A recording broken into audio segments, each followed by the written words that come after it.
இந்த 4 சயின்டிஸ்ட்டும் ஒரு 50 வருஷத்துக்கு முன்னாடி வாழ்ந்த ஒரு வினோதமான ஆமையின் ஓட்டை திறந்து பார்க்குறாங்க. அதை திறந்து பார்த்ததுக்கு அப்புறம் தான் தெரியுது அது ஆமையோட இல்லை, ஒரு மனுஷ உருவத்தில் ஒரு மோசமான உருவம் இருக்கும். அது இன்னும் உயிரோட தான் இருக்குது. இதை பார்த்த சயின்டிஸ்ட் எல்லாம் பயந்துடுறாங்க. அதுக்கப்புறம் இதை ஒரு கண்ணாடி பெட்டிக்குள்ள அடைச்சி இதை அழிக்க பார்க்குறாங்க. ஆனால் அழிக்க முடியல. எல்லா சயின்டிஸ்ட்டும் என்ன நடக்குதுன்னு பார்க்குறாங்க. ஒரு மோசமான ஸ்மெல் வருது. அதுக்கப்புறம் அந்த தலை வெடிக்க ஆரம்பிச்சிருது. அந்த வினோதமான உருவத்தின் சக்தியெல்லாம் ஒரு பாக்ஸில் வச்சு அடைச்சிருப்பாங்க. ஒரு சயின்டிஸ்ட் மட்டும் அதை அவரோட லேபுக்கு எடுத்துட்டு போயிடுவாரு. இதை பார்த்த ஒரு சயின்டிஸ்ட் பயந்துருவாரு. எடுத்துட்டு போன சயின்டிஸ்ட் அதை எடுத்து தன்னோட உடம்புக்குள்ள செலுத்த பார்ப்பாரு. இவரோட கையை கிழிச்சு அதை எடுத்து அதுக்குள்ள வைப்பாரு. சடனா அதுக்குள்ள போயிடும். அதுக்கப்புறம் இவரு பவர்ஃபுல்லான மனுஷனா மாறிடுவாரு.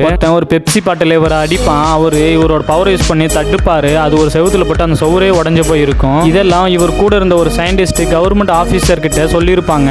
கவர்மெண்ட்டும் இவரை அழிக்க ஆர்மி போர்ஸை அனுப்பிச்சு வச்சிருப்பாங்க. அவங்க வந்து இவரை பார்த்து எல்லாம் சுட ஆரம்பிப்பாங்க. ஆனா இவருக்கு ஒண்ணுமே ஆகாது. அதுக்கப்புறம் பக்கத்துல இருக்கிற ஒரு பெரிய வேனை நசுக்கி இவங்க மேல அடிச்சிருவாரு. எல்லாரும் அந்த இடத்துல இறந்து போயிடுவாங்க.